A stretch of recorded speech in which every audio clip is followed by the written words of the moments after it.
When you step into a heritage property, you're not just entering a hotel or a grand estate, you're stepping into history itself. These properties hold centuries of stories, traditions, and architectural marvels that have stood the test of time. But what should you expect when staying at one of these magnificent places? Today, we have a special guest who will walk us through the essence of heritage stays, helping us understand the rich cultural and historical experiences they offer. The most important aspect of the region is its cultural heritage that the guests should understand that during their stay they would experience the blended architecture over here, the Mughal, the Rajput, the colonial influences which actually shaped Rajasthan's architecture traditions and the way of life that the communities and people follow over here. The Rajasthan's history is deeply tied to Rajput warrior clans who are known for their bravery, chivalry, and patronage of arts. So, like many of the heritage properties are converted into museums, or they would have an interpretation center where you would find all these period equipments and their one this thing display. So it's today we would feel that it's just a display or a museum of swords or chariots that they used to travel. But it's not just a thing to just observe and just to document, okay, these are the different things that are there. One should understand that these were actually used by people at that time. So it's a representation of that era, those wars where the rulers used to go for wars. So what their attire and their it also gives us an understanding of how is it different from what we are wearing today or the kind of utensils that we are using today. One should keep in mind it's not just a display of items, it has a lot of story and legacy behind it. Then definitely technologies of the past that even if we don't have the modern day technology, I think many places we are actually trying to revive old technologies because they can still work today also. Why they fail today or why they are in a dilapidated condition is because we are not using them sensitively. We are being very insensitive by planning cities. We are not following the topography, blocking passages through which water used to flow. And that is why there are major problems of flooding and all such things that are happening. But if we actually go back and study those technologies that were 200, 300 years ago, those were like very efficient.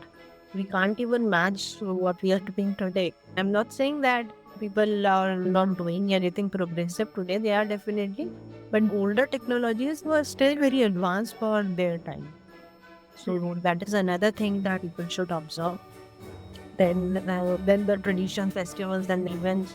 So they all those things they also offer just a very first-hand experience of the regional customs.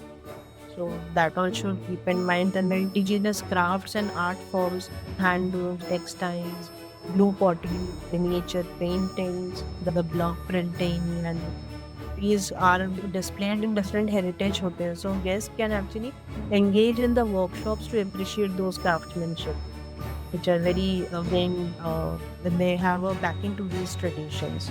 And definitely the culinary heritage, which is very authentic to the Rajasthani cuisine, the dal bati churma and all the different delicacies. So I think, yeah, these are a few things one should understand.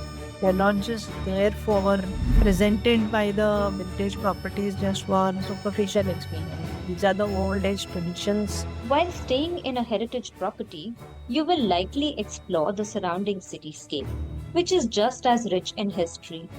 One interesting aspect is how these cities were planned, with their wide market roads designed to withstand the test of time and continue to accommodate modern transportation needs. Most of the marketplaces have quite wide roads. The main bazaars and the main streets are quite wide, which is even catering to the, we can say, the transport pressure even till date.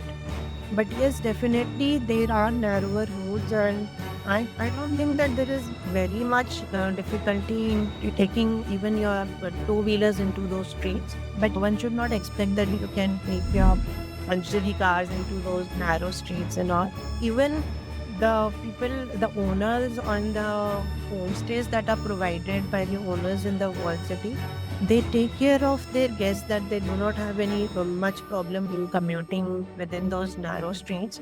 They provide you with the transportation facilities also. But those streets were made narrow specifically, intentionally, so that they are walkable. In such hot climate, in such harsh sun conditions, such harsh conditions, it's very difficult to walk on the road, the part of the city plan later is outside the old city. So if you really want to walk within the old city, it's comfortable. The streets are all shaded by the 2 or 3 story buildings that are there. So that was done purposely and intentionally. Even the government has made certain transport regulations that there are specified parking points where you can park your vehicles. Then there are public transport system, you can use them. And then if you really want to get into those narrow streets, but as a visitor, I would recommend that just take a walk within the city, because you really want to observe the city. The only option is to walk. Staying in a heritage property isn't just about luxury or beautiful buildings. It is an immersive journey into the past. From the grand architecture and local craftsmanship to the hidden stories behind every artifact, these places offer an experience that goes beyond a simple vacation. The next time you visit Rajasthan or any heritage destination, remember, it is not just a stay that you're looking for. Your accommodation can be a story waiting to be explored. Let us know in the comments. Have you ever stayed at a heritage property? What was your experience like? And if you found this video insightful, don't forget to like, share, and subscribe for more travel stories and cultural insights.